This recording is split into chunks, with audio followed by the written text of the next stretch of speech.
이스라엘 주변에 대한 하나님의 심판을 말씀하고 있습니다. 이스라엘 국가를 괴롭게 한 하나님의 백성들을 흩어지게 만드는 악한 나라들에 대한 하나님의 심판, 그 심판이 행하여지는 것을 오늘 말씀을 통하여서 보게 됩니다. 하나님께서는 심판하실 때 반드시 그의 백성은 구원하십니다. 그 백성을 구원하시기 위하여서 심판을 행하시는 것이죠. 7장과 8장에 걸쳐서 금식에 관하여서 선지자가 하나님께 질문을 합니다. 그 질문에 대한 하나님의 이 답변이 계속해서 이어지고 있죠. 단순한 이 형식적인 금식이 아니라 하나님과 연합하여서 전심으로 감사와 기쁨으로 예배의 삶을 명령하시는데요. 명령하실 때는 하나님께서 분명히 약속하시는 것이 있습니다. 명령하시는 것은 그럴 만한 삶을 살아낼 수 있도록 주님께서 하신다는 것이죠. 하나님께서는 자기의 백성을 회복, 즉 완전히 구원에 이르게 하시는 그 심판의 의지를 오늘 본문에 이르러서 말씀하고 있는 것입니다. 그 심판의 메시지, 여지없이 핍박하고 하나님의 백성으로 하여금 죄로 물들게 하는 이 세력들에 대한 심판의 말씀을 오늘 스가랴서를 통해 말씀하시는 겁니다. 사랑하는 성도님들, 심판의 날이 오게 될 때 우리가 악인의 자리가 아닌 의인의 자리에 서서 그 구원의 반열에 드는 약속받은 자 되시기를 주님의 이름으로 축원합니다. 오직 그리스도 예수의 공로를 의지하여서 우리가 그 심판을 면할 수 있게 되는 것이죠. 본문 1절과 2절에 보면은요, 여호와의 말씀으로라고 시작을 하는데 하드락과 다메섹 그리고 하막과 두로, 시돈의 이 심판이 임하는 것이 드러나는데요. 오늘 1절 말씀을 보니까 말씀이 하드락 땅에 내렸다. 그리고 다메섹에 어떻게 됐습니까? 머물렀다라는 표현을 쓰고 있습니다. 이 머물다는 표현은 편안하게 있는 그러한 상태를 이야기합니다. Place of quiet, 조용한 장소에 임하듯이 하나님의 말씀이 심판으로 임할 때 잠시 조용하게 임하는 것이죠.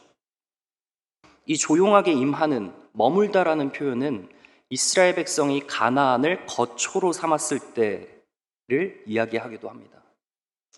그러나 그곳에서 이스라엘 백성들이 이 편안하고 조용한 중에 있지 않고 시끄러울 때가 있었죠. 그 시끄러울 때는 언제였냐? 말씀이 없었을 때입니다. 말씀은 임했지만 그 말씀이 그들의 밭 가운데, 마음 가운데 심겨지지 못하고 그것이 이제 흩어지게 될 때에 속 시끄럽게 되고 하나님의 말씀을 순종하지 않는 자들이 하나둘씩 하나님께서 말씀하신 바 그 순종함의 반열에서 이탈하여 나아가는 모습을 보여주고 있습니다. 하나님의 말씀이 거주한다, 머문다는 것은 단순히 하나님의 말씀이 한번 임하고 끝이는 게 아니라 그 땅을 하나님께서 통치하시기 시작했다라는 의미를 담고 있는 것이죠. 사랑하는 성도님들, 하나님의 말씀이 우리 마음 가운데 단순히 그냥 오는 것이 아니라 이 심령밭 가운데 깊게 새겨질 수 있게 되기를 주님의 이름으로 축원합니다. 그 말씀이 우리 심령 가운데 새겨져야 하는 것입니다. 말씀이 새겨질 때 그 하나님의 심판하심이 먼저 우리들의 마음 가운데 임하죠. 죄악이 도말되어지고 정체성이 낱낱이 드러나게 되고 그렇게 되는 것입니다. 1절 하반절에 보니까요, 하나님의 말씀이 머무니까 사람들과 이스라엘 모든 지파의 눈이 여호와를 우러러봤다라고 이야기를 하고 있습니다. 여러분, 하나님의 말씀이 임하니까 하나님의 말씀이 압도합니다. 그래서 잠잠케 되는 역사가 일어나게 되는 것이죠. 우리가 잘 아는 출애굽의 역사에서도 여호와께서 너희를 위해 싸우시리니 너희는 가만히 있으라, 잠잠하라 라고 출애굽기 14장 14절의 말씀에서 말하고 있죠. 그러나 세상은 가만히 있지 못합니다. 2절에 보니까요, 한번 읽어볼까요? 시작. 그 접경한 하맛에도 임하겠고 두로와 시돈에도 임하리니 그들이 매우 지혜로움이니라. 세상은 그들의 지혜를 가지고 시끄럽게 떠들죠. 지혜가 있으니까 교만하여집니다. 아수르에 스피커가 있었습니다. 이 산헤립이라는 그때 당시 이스라엘을 굉장히 괴롭혔던 왕의 대사였던 랍사게를 들어보셨을 겁니다. 랍사게가 이 아수르의 스피커가 되어서 유대인들에게 호소짙은 이야기를 합니다. 그 호소력이라고 한다면 유다인의 말을 구사했습니다. 그러니까 알아들을 법한 말로 설명하여서 교회의 성도들의 마음을 흩어버리고 속 시끄럽게 하는 것을 우리가 생각해 볼 수 있죠. 호소력만 있었던 게 아니죠. 설득력도 있었습니다. 그러면서 속지 말라, 히스기야 왕의 말에 속지 말라 하면서 이유들을 줄줄이 열거하는데 굉장히 그럴싸합니다.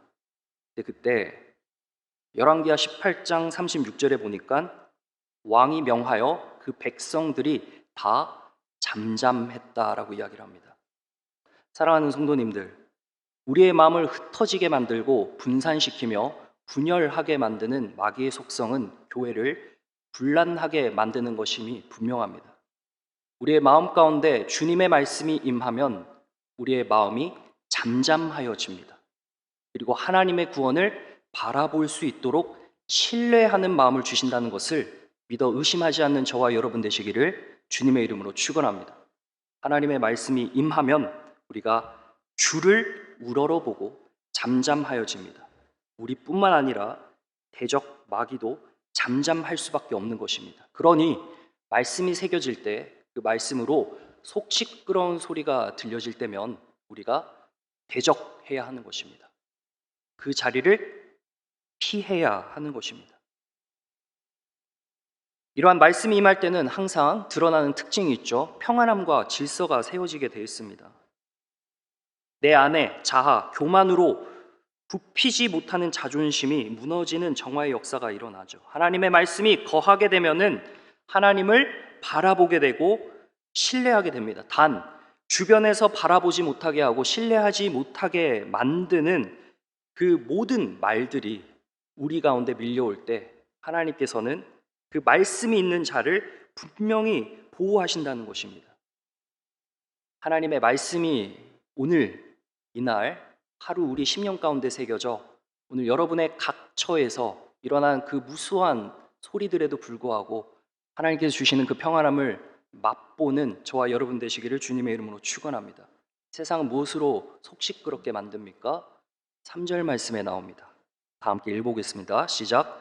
두로는 자기를 위하여 요새를 건축하며 은을 티끌같이 금을 거리에 진흙같이 쌓았도다.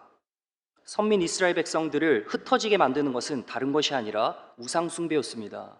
그 우상 숭배로 말미암아 결국 이스라엘 백성들이 무너지게 되었죠. 아수르에 의해 패망하고 바벨론에 의해서 함락되게 되었습니다.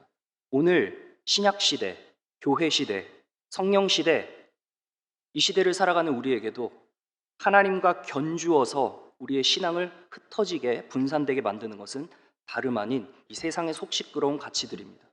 이것으로 말미암아 우리들의 마음을 뺏어가고 앗아갈 뿐만 아니라 우상 숭배하도록 끝내 무릎 꿇게 만드는 것이 이 마귀의 전략이죠.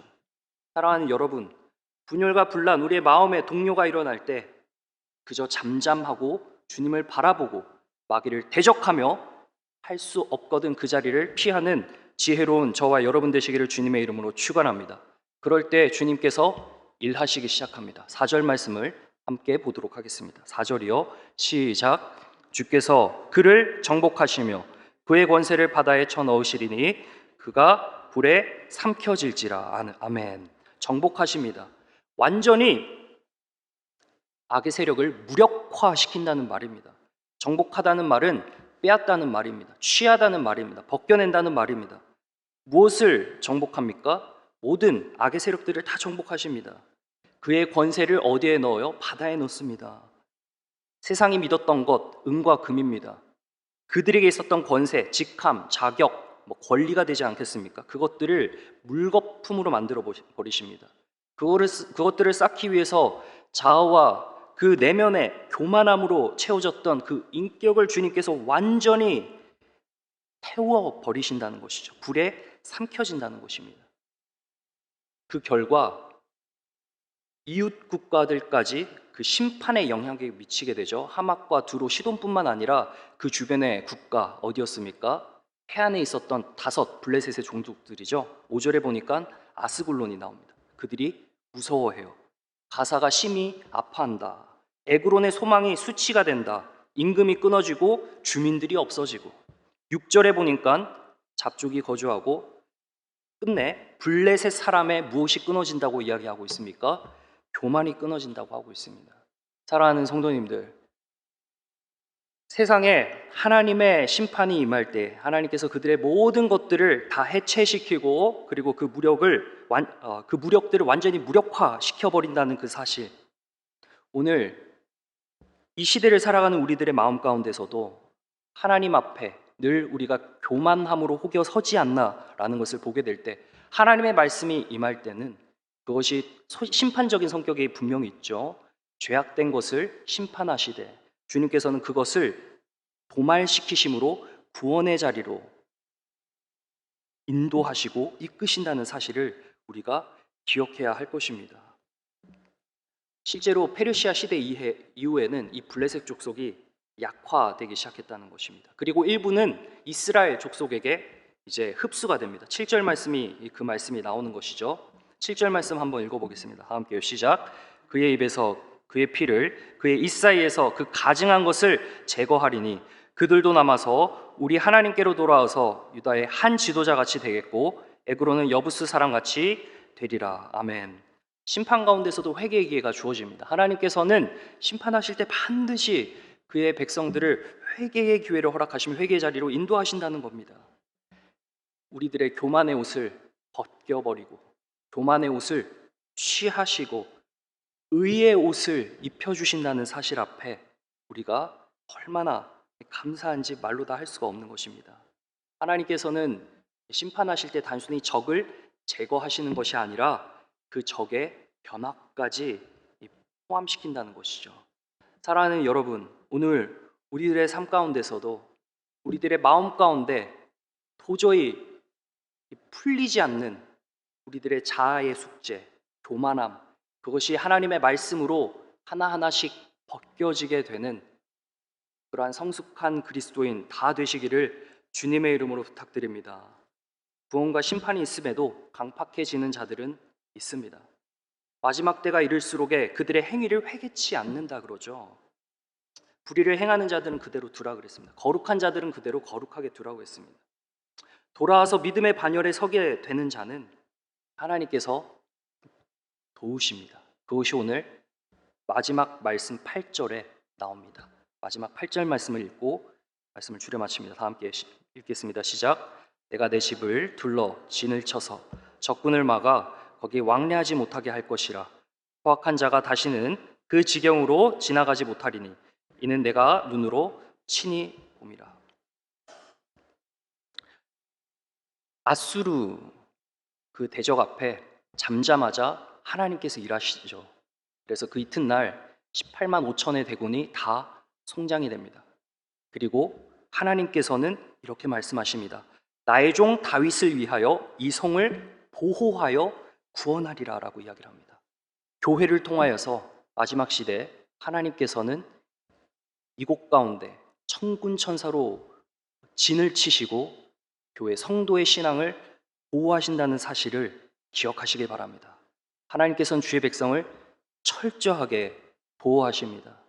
하나님께서는 하나님의 말씀이 임할 때에 우리의 말씀을 우리 마음 가운데 새겨진 그 주님의 말씀으로 하여금 여러 가지 소리가 들림에도 불구하고 잠잠하게 하시고 주님의 일하심을 신뢰하게 하시고 그리고 우리를 흔드는 그 세력을 무력화시킬 뿐만 아니라 더 나아가서 우리를 끝까지 보호하신다는 사실을 믿으며 나아가는 주의 백성 되시기를 주님의 이름으로 소망합니다. 기도하겠습니다. 하나님 아버지, 주님의 말씀이 오늘 우리의 심령박 가운데 뿌리 내리게 하여 주시옵소서. 우리의 영혼을 멀게 하는 흑암의 소리를 잠잠케 하시고 오직 주님만을 우러러보며 신뢰할 때 천군 천사로 진을 두르시고 모든 주변의 소음과 조롱에서 진을 치셔서 오직 한 길 예수님만 바라보며 나아갈 수 있는 우리 모든 KC교 성도님 될 수 있도록 도와주시옵소서. 감사를 드리며 주 예수 그리스도의 이름으로 기도합니다. 아멘.